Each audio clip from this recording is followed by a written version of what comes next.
ನಮಸ್ಕಾರ ಎಲ್ರಿಗೂ welcome back to the kitchen YouTube channel and welcome to my new vlog guys. So ಇದೇನು birthday blog ಅಂತ ಹಾಕ್ಬಿಟ್ಟು ಈ ಥರ ವಿಡಿಯೋ ಮಾಡ್ತಿದ್ದಾಳೆ ಅನ್ಕೋತಿದ್ದೀರಾ. ಸೊ ಎಸ್, ಇದು ನನ್ನ ಬರ್ತ್ಡೇ ಹಿಂದಿನ ದಿನ, ಅಂದರೆ ನನ್ನ ಬರ್ಡೇ ಆಗಿದ್ದು ಗುರುವಾರ. ಇದು ಬ್ಲಾಗ್ ಮಾಡ್ತಾ ಇರೋದು ನಾನು ಬುಧವಾರ, ಅಂದರೆ ಅದ್ರ ಹಿಂದಿನ ದಿನ ನಾವು ಬೆಂಗಳೂರಿಂದ ಚಿತ್ರದುರ್ಗ ಹೋಗಿದ್ದು. ಸೊ ಅದಕ್ಕೆ ಇಲ್ಲಿ ನೋಡಿ ನಮ್ಮದು ಕಾರ್ದು ವೈಪರ್ ಹೋಗ್ಬಿಟ್ಟಿದೆ. ಸೊ ಹಾಗಾಗಿ ಹೋಗ್ತಾ ದಾರಿಲೇನೆ ವೈಪರ್ ಹಾಕ್ಸ್ಕೊತಾ ಇದ್ದೀವಿ. ಇಲ್ಲೇ ನಮ್ಮ ಮನೆ ಹತ್ರದಲ್ಲೇ ಇರೋ ಶಾಪಲ್ಲಿ ತುಂಬಾ ಮಳೆ ಇರೋದ್ರಿಂದ ವೈಪರ್ ಬೇಕೇ ಬೇಕಿತ್ತು. ಇಲ್ಲೇ ಎಲ್ಲಾದ್ರೂ ನೀರು ಓಡಾಡೋ ಥರ ಇದ್ದಿದ್ರೆ ಬೇಡ, ಚೆನ್ನಾಗಿರೋದೇ ಹಾಕ್ಸ್ಬೋದಿತ್ತು. ಬಟ್ ಇಲ್ಲಿ ನಮಗೆ ಬೇಕಾಗಿರೋ ಥರ ಸಿಗಲಿಲ್ಲ ಬ್ರ್ಯಾಂಡ್ದು. ಹಾಗಾಗಿ ಯಾವುದೋ ಇರೋದೇ ಸದ್ಯಕ್ಕೆ ಪರವಾಗಿಲ್ಲ, ಊರಿಗೆ ಹೋಗಿ ಬರೋವರೆಗೂ ಇರಲಿ ಅಂತ ಹೇಳಿ ನಮ್ಮ ಮನೆಯವ್ರು ಇದನ್ನೇ ಹಾಕ್ಸ್ಕೊಂಡ್ರು. ಆದರೂ ಪ್ರೈಸ್ ಮಾತ್ರ ಅದ್ರ ಕ್ವಾಲಿಟಿ ಲೆವೆಲ್ಗೆ ಪ್ರೈಸ್ ಏನೋ ತಗೊಳ್ಳಿಲ್ಲ, ಅವರು ಜಾಸ್ತಿನೇ ತಗೊಂಡ್ರು. ಅದೊಂಚೂರು ಬೇಜಾರಾಯಿತು. ಪರವಾಗಿಲ್ಲ ಅಂತ ಹೇಳಿ ಹೋದ್ವಿ. ಅಲ್ಲಿಂದ ನೋಡಿ ನಾವು ಹಾಕ್ಸಿದ್ದಕ್ಕೂ ಸಾರ್ಥಕ ಆಯಿತು ಅಂತ ಮನಸ್ಸಿಗೆ ಸಮಾಧಾನ ಅನ್ನಿಸ್ತು. ಅಂದರೆ ಹೆವಿ ಮಳೆ ಇತ್ತು. ಎಷ್ಟು ಮಳೆ ಇತ್ತು ಅಂದರೆ ನಾವು ನಿಲ್ಲಿಸಿ ಏನಾದರೂ ಹೋಗ್ತೀವಿ, ಊರಲ್ಲೇ ಚೆನ್ನಾಗಿರೋದು ಹಾಕ್ಸ್ಕೊತೀವಿ ಅಂದಿದ್ರೆ ಆಗ್ತಾನೆ ಇರಲಿಲ್ಲ. ಸೊ ಹಾಗಾಗಿ ಹಾಕ್ಸ್ಕೊಂಡಿದ್ದೇ ಒಳ್ಳೇದಾಯಿತು ಅಂತ ಮನ್ಸಲ್ಲಿ ತುಂಬ ಅಂದ್ಕೊಂಡು. ಫುಲ್ ಮಳೆ ಅಂದರೆ ತುಂಬ ಮಳೆ ಇತ್ತು ಅವತ್ತಂತೂ. ನೆಕ್ಸ್ಟ್ ಹಾಗೆ ಇಲ್ಲಿ ಸ್ವಲ್ಪ ಸ್ಟಾಪ್ ತಗೊಂಡ್ವಿ. ತುಂಬಾನೇ ಹಂಗೆ ನಮ್ಮೂರಿಗೆ ಬೇಕು ಅಂದರೆ 3 to 4 hours ಜರ್ನಿ ಆಗುತ್ತೆ. ಸೊ ಹಾಗಾಗಿ ನಿಲ್ಲಿಸಿ ಇದು ಸ್ವಲ್ಪ ಟೀ, ಕಾಫಿ, ಸ್ನ್ಯಾಕ್ಸ್ ಏನಾದರೂ ತಿನ್ಕೊಂಡು, ಯಾವಾಗಲೇ ಹೋದ್ರೂ ನಮ್ಮ ಮನೆಯವ್ರು ಎಲ್ಲಾದರೂ ಒಂದು ಹತ್ರ ನಿಲ್ಲಿಸ್ತಾರೆ. ನನಗೂ ಬ್ರೇಕ್ ಬೇಕು, ಅವ್ರಿಗೂ ಬ್ರೇಕ್ ಬೇಕು. ಅದೊಂಥರ ಫಿಕ್ಸ್ ಆಗಿಬಿಟ್ಟಿದ್ದೀವಿ ಮೈಂಡಲ್ಲಿ. ಲಾಂಗ್ ಡಿಸ್ಟೆನ್ಸ್ ಎಲ್ಲೇ ಹೋಗ್ತಾ ಇದ್ರು ನಾವು ನಿಲ್ಲಿಸಿ ಬ್ರೇಕ್ ತೊಗೊಂಡೇ ಹೋಗೋದು. ಇಲ್ಲ ಅಮ್ಮ ಏನೂ ತಗೋತಾ ಇಲ್ಲ ಅಂದರೆ ಅವರು ಟೀ ಕಾಫಿ ಏನೂ ಕುಡಿಯಲ್ಲ. ನಾವು ಟೀ ಕಾಫಿ ಎಲ್ಲ ಕುಡ್ಕೊಂಡು ನೆಕ್ಸ್ಟ್ ಸ್ನ್ಯಾಕ್ಸ್ನ ತಿನ್ಕೊಂಡು ಹೋಗ್ತಾ ಇದ್ದೀವಿ. ತುಂಬ ಅಂದರೆ ತುಂಬ ರಶ್ ಇದೆ. ಯಾಕೆ ಅಂತ ಗೊತ್ತಿಲ್ಲ. ಸ್ಯಾಟರ್ಡೆ ಸಂಡೇನೂ ಅಲ್ಲ, ಆದರೂ ಫುಲ್ ಗಾಡಿ ಎಲ್ಲ ಇಲ್ಲಿ. ನೆಕ್ಸ್ಟ್ ಅವತ್ತಿನ ದಿನ ನೈಟ್ ಇದು ನನ್ನ ತಮ್ಮ ಕೇಕ್ ಕಟ್ ಮಾಡಿಸಿದ್ದು. Night exact 12 o'clock. ನನಗೆ ಗೊತ್ತೇ ಇರಲಿಲ್ಲ. ನಾನು ಮಲಗಿದ್ದೆ ಆಲ್ರೆಡಿ. ತುಂಬಾ ಲೇಟ್ ಆಗಿತ್ತು ಮಲಗುವಾಗ. ಅಂದರೆ ನಾವು ಮಲಗಿದ್ದೆ 11:30 ಆಗಿತ್ತು ಅನಿಸುತ್ತೆ. ಆ ಟೈಮಲ್ಲಿ ಮಲಗಿದ್ವಿ. ಅಷ್ಟೊತ್ತಲ್ಲಿ ಬಂದು ನಾನು ಏನು ರೆಡಿಯಾಗಿಲ್ಲ, ಏನೂ ಇಲ್ಲ, ಪರವಾಗಿಲ್ಲ ಮಾಡು ಅಂತ ಹೇಳಿ ಹಂಗೆ ಕೇಕ್ ಕಟ್ ಮಾಡಿಸ್ದೆ. ಕೇಕ್ ಸಿಕ್ಕಿರಲಿಲ್ಲ. ಅವನ ಫ್ರೆಂಡ್ ಬೆಂಗಳೂರಲ್ಲಿರೋದು. ಸೊ ಅವರಿಂದ ಬ್ಲಿಂಕಿಟಲ್ಲಿ ಆರ್ಡ್ರ್ ಮಾಡಿ ಲಾಸ್ಟ್ ಪೀಸ್. ಇನ್ನು 7 minutes ಇತ್ತು ಆ್ಯಕ್ಚುಲಿ ನನ್ನ ಬರ್ತ್ಡೇ 12 o'clock ಆಗೋಕ್ಕೆ. ಅಷ್ಟೊತ್ತಲ್ಲಿ ಪಾಪ ಬೇಗನೆ ತಂದುಕೊಟ್ರು ಡೆಲಿವರಿ ಬಾಯ್ ಅಂತೂ. ತುಂಬಾ ಅವರಿಗೊಂದು ನನ್ನ ಕಡೆಯಿಂದ ಥ್ಯಾಂಕ್ಸ್. ಅಂದರೆ ಇನ್ನು 5 minutes ಇರುವಾಗೇನೆ 7 minutes ಇದ್ದಿದ್ದನ್ನ ಅವರು 5 to 4 minutes ಒಳಗಡೆನೆ ನಮ್ಮ ಮನೆ ಹತ್ರ ತಂದುಕೊಟ್ರು. ನಾನು ಬೇಡ ಬೆಳಗ್ಗೆ ಕಟ್ ಮಾಡೋಣ ಅಂದರು. ನನ್ನ ತಮ್ಮ ಕೇಳಿಲ್ಲ. ಇಲ್ಲ ಮಾಡು ಅಂತ ಹೇಳಿ ಇದಕ್ಕೆ ಸೆಕೆಂಡ್ ಟೈಮ್ ಅವ್ನು ಮಾಡಿಸ್ತಾ ಇರೋದು ಎಕ್ಸಾಕ್ಟ್ 12 o'clock. ಪ್ರತಿ ಸಲ ನಮ್ಮ ಮನೆಯವ್ರು ಮಾಡಿಸ್ತಾ ಇದ್ರು, ಅಂದರೆ ನನ್ನ ಗಂಡ. ನಾನು ಈ ಸಲ ಏನು ಬೇಡ, ಆಲ್ರೆಡಿ ನಮ್ಗೆ ಇನ್ನೇನು ಏಜ್ ಆಗ್ತಾ ಬಂತಲ್ವ, ಮಕ್ಕಳ ಥರ ಅಲ್ವಾ, ಬೇಡ ಏನು ಅಂತ ಹೇಳಿ ನಾನು ಅವ್ರಿಗೇನು ಬೇಡ, ಸಾಕು ಬೆಳಗ್ಗೆ ಮಾಡೋಣ ಅಂತೇಳಿ ಸುಮ್ಮನೆ ಆಗಿದೆ. ಬಟ್ ನನ್ನ ತಮ್ಮ ಕೇಳಲಿಲ್ಲ, ಮಾಡಲೇಬೇಕು ಅಂತ ಹಠ ಮಾಡಿದ್ರಿಂದ ಕೇಕ್ ಕಟ್ ಮಾಡ್ತಾ ಇದ್ದೀನಿ. ಮಲ್ಗಿ ಎದ್ದಿರೋದು ಗೈಸ್, ಏನು ಅನ್ಕೋಬಿಟ್ಟು ಏನು ಈ ಥರ ಇದ್ದಾರೆ ಅಂತೇಳಿ.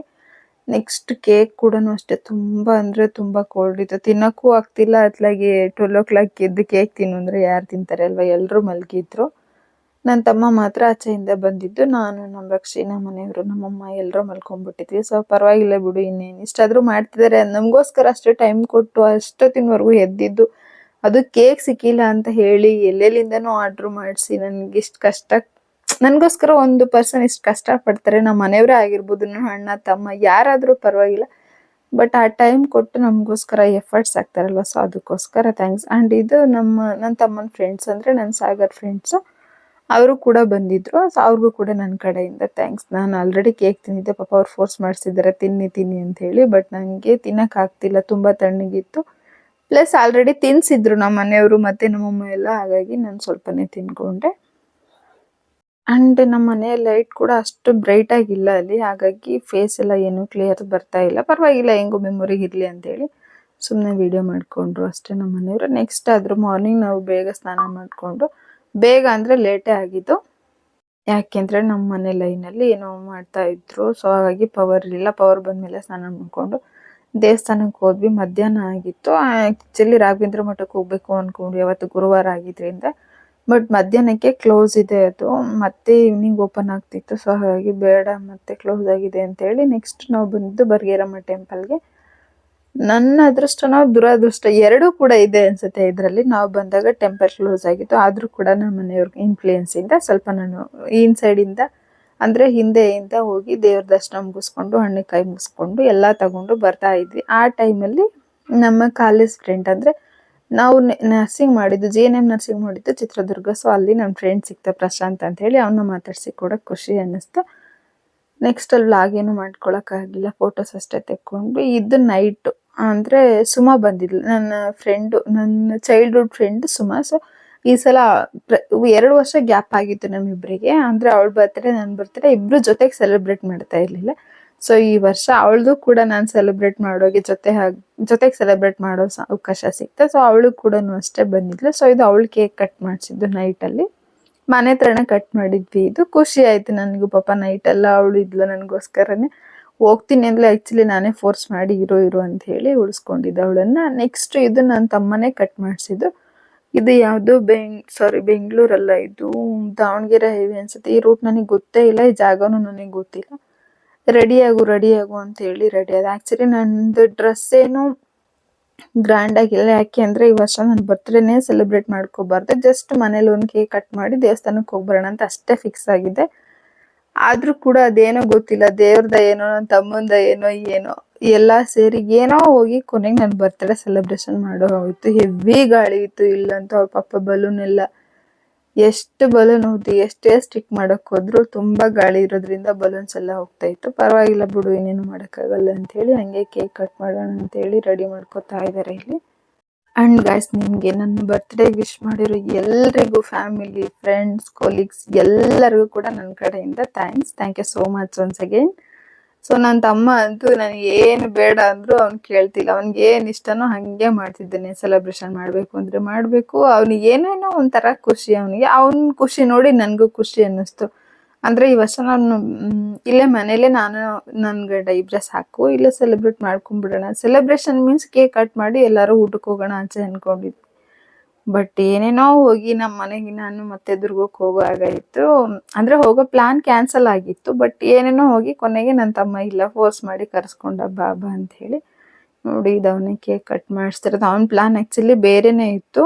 ಬಟ್ ಅವತ್ತು ನೈಟ್ ಏನೋ ಸ್ವಲ್ಪ ಇಶ್ಯೂ ಆಗಿದ್ರಿಂದ ಅದೆಲ್ಲ, ಅಂದರೆ ಅವ್ನ ಫ್ರೆಂಡ್ಗೆ ಸ್ವಲ್ಪ ಬೇಜಾರಾಗಿ ಏನೋ ಪ್ರಾಬ್ಲಮ್ ಇದ್ದಿದ್ದರಿಂದ ಅವನಿಗೆ ಆ ಪ್ಲ್ಯಾನ್ ಎಲ್ಲ ಕ್ಯಾನ್ಸಲ್ ಆಗಿ, ಪರವಾಗಿಲ್ಲ ಇಷ್ಟಾದರೂ ಮಾಡೋಣ ಅಂತೇಳಿ ಮಾಡ್ತಾ ಇದ್ದೀವಿ. ನೀವು ಅಬ್ಸರ್ವ್ ಮಾಡಿದರೆ ಗೈಸ್, ನಾನು 3 ಕೇಕ್ ಕಟ್ ಮಾಡುವಾಗಲೂ ಎಲ್ಲೂ ಕೂಡ ಕ್ಯಾಂಡಲ್ ಹಚ್ಚಿಲ್ಲ. ಇದು ನನ್ನ ಸರ್ ಒಬ್ಬರು ನನಗೆ ಹೇಳಿದ್ದು. ಅಂದರೆ ನಾನು ವರ್ಕ್ ಮಾಡೋ ಹತ್ರ HOD ಒಬ್ರು ಇದ್ರು. ಸೊ ಅವ್ರು ನನಗೆ ಕ್ಯಾಂಡಲ್ ಊದಬೇಕು, ಹಾರಿಸ್ಬೇಕು, ಈ ಥರದ್ದೆಲ್ಲ ಕ್ರೇಜ್ ಇತ್ತು ಮುಂಚೆ. ಅವ್ರು ಅದ್ರ ಬಗ್ಗೆ ಎಕ್ಸ್ಪ್ಲೇನ್ ಮಾಡಿ ಈ ಥರ ಮಾಡಬಾರ್ದು ಅಂತ ಗೊತ್ತಾದಾಗಲೇ ಅವತ್ತಿಂದ ಇವತ್ತಿನವರೆಗೂ ನಾನು ನನ್ನ ಬರ್ತ್ಡೇಗೆ ಎಲ್ಲೂ ಕ್ಯಾಂಡಲ್ನ ನಾನು ಹಾರಿಸೋದಿಲ್ಲ, ಹಚ್ಚೋದು ಇಲ್ಲ. ಹಾಗೆ ಬೇರೆಯವ್ರು ಮಾಡೋಕೆ ಹೋದ್ರು ನಾನು ಅಡ್ವೈಸ್ ಮಾಡ್ತೀನಿ, ಅವ್ರಿಷ್ಟ ಅದು ಅಕ್ಸೆಪ್ಟ್ ಮಾಡೋದು ಬಿಡೋದು. ಕೇಕ್ ಕಟ್ ಮಾಡಿ ತಿನ್ಸಿದ್ರೆ ಕೇಕ್ ತಿಂದು ಅಂತೂ ಇವತ್ತು ಸಾಕಾಗಿ ಹೋಗ್ಬಿಟ್ಟಿತ್ತು ನನಗೆ. ಕೇಕ್ ಎಲ್ಲ ಮಾತ್ರ ತುಂಬಾ ಟೇಸ್ಟಿಯಾಗಿತ್ತು. ಗೈಸ್, ಯಾರೆಲ್ಲ ನನ್ನ ಚಾನಲ್ನ ಮೊದಲನೇದಾಗಿ ನೋಡ್ತಾ ಇದ್ದೀರಾ, ಇನ್ನು ಯಾರೆಲ್ಲ ನನ್ನ ಚಾನಲ್ನ ಸಬ್ಸ್ಕ್ರೈಬ್ ಮಾಡಿಲ್ಲ, ಪ್ಲೀಸ್ ಹೋಗಿ ಸಬ್ಸ್ಕ್ರೈಬ್ ಮಾಡಿ, ಲೈಕ್ ಮಾಡಿ, ಶೇರ್ ಮಾಡಿ, ಕಮೆಂಟ್ ಮಾಡಿ. ವಿಡಿಯೋ ಇಷ್ಟ ಆಗಿದ್ರಂತೂ ದಯವಿಟ್ಟು ಲೈಕ್ ಮಾಡೋದನ್ನ ಮರಿಬೇಡಿ. ಆ್ಯಂಡ್ ನೈಟ್ ಇಲ್ಲೆಲ್ಲ ಮುಗಿಸಿ ಕೇಕ್ ಕಟ್ ಮಾಡಿ ಮುಗಿಸೋಷ್ಟ್ರೊಳಗೆ ತುಂಬಾ ಟೈಮ್ ಆಗೋಗ್ಬಿಟ್ಟಿತ್ತು. ಯಾವ ಹೋಟೆಲ್ ಇರುತ್ತೆ ಅಂತ ಸರ್ಚ್ ಮಾಡೋ ಲೆವೆಲ್ಗೆ 11:30 11:40 ಆಗೋಗಿತ್ತು ಅನಿಸುತ್ತೆ. ಹೋಟೆಲ್ಸ್ ಯಾವುದು ಓಪನ್ ಇರಲ್ಲ, ಕ್ಲೋಸ್ ಇರುತ್ತೆ ಆ ಟೈಮಲ್ಲಿ. ನಾವು ಹೋಗಬೇಕು ಅಂದರೆ ಡಾಬಾ ಆ ಥರ, ಅಂದರೆ ಸಿಟಿಯಿಂದ ಆಚೆ ಎಲ್ಲಾದರೂ ಹೋಗಬೇಕಾಗುತ್ತೆ. ಸೊ ಹಾಗಾಗಿ ಎಲ್ಲಿ ಓಪನ್ ಇರುತ್ತೆ ಅಂತ ಎಲ್ಲ ಡಿಸ್ಕಸ್ ಮಾಡ್ಕೊಂಡ್ವಿ. ನೆಕ್ಸ್ಟ್ ಅಲ್ಲಿ ತೆಗ್ದಿರೋ ಫೋಟೋಸ್ನೆಲ್ಲ ಇಲ್ಲಿ ಅಟ್ಯಾಚ್ ಮಾಡಿರ್ತೀನಿ ನೋಡಿ. ಕೆಲವೊಂದು ಕ್ಲಿಪ್ಸ್ನ ಮಾತ್ರ ತೊಗೊಂಡಿದ್ದಾರೆ. ಆ್ಯಕ್ಚುಲಿ ಇದು ಬ್ಲಾಗ್ ಮಾಡೋದು ನನಗೆ ಪ್ಲ್ಯಾನೇ ಇರಲಿಲ್ಲ. ನನಗೆ ಇವತ್ತು ಬ್ಲಾಗ್ ಮಾಡೋ ಈ ಮೈಂಡೇ ಇರಲಿಲ್ಲ. ನಮ್ಮ ಮನೆಯವ್ರು ಒಂಚೂರು, ನನ್ನ ತಮ್ಮ ಒಂಚೂರು, ನನ್ನ ಫ್ರೆಂಡ್ ಒಂಚೂರು ಅಲ್ಲಿ ಇಲ್ಲಿ ಕ್ಲಿಕ್ ಮಾಡ್ಕೊಂಡಿರೋ ಫೋಟೋಸ್ನ ಅಟ್ಯಾಚ್ ಮಾಡಿ ಈ ಬ್ಲಾಗ್ನ ನಾನು ಕ್ರಿಯೇಟ್ ಮಾಡಿ ಹಾಕ್ತಾ ಇದ್ದೀನಿ ಅಷ್ಟೇ. ಎಷ್ಟು ನೈಟಲ್ಲಿ ನಮಗೆ ಹೋಟೆಲ್ ಎಲ್ಲೂ ಓಪನ್ ಇರಲಿಲ್ಲ. ಸೊ ಹೋಟೆಲ್ ಓಪನ್ ಇದ್ದಿದ್ದೆ ಇದೊಂದು ಪಂಜಾಬಿ ಡಾಬಾ ಅಂತ. ಇಲ್ಲೇ ತಿನ್ಕೊಂಡು ಹೋಗೋಣ ಅಂತ ಹೇಳಿ ಇಲ್ಲಿಗೆ ಬಂದು ತುಂಬಾ ಹೊಟ್ಟೆಸ್ಬಿಟ್ಟಿತ್ತು ಎಲ್ಲರಿಗೂ. ಸೊ ವಿಡಿಯೋ ಇಷ್ಟ ಆಗಿದ್ರೆ ಲೈಕ್ ಮಾಡೋದನ್ನ ಮಾತ್ರ ಮರಿಬೇಡಿ. ಮತ್ತೆ ಸಿಗೋಣ ಮುಂದಿನ ವಿಡಿಯೋದಲ್ಲಿ. Keep watching, keep supporting, keep loving, take care, I love you, bye guys. Subscribe ಮಾಡಿ ಮರಿಬೇಡಿ. Thank you.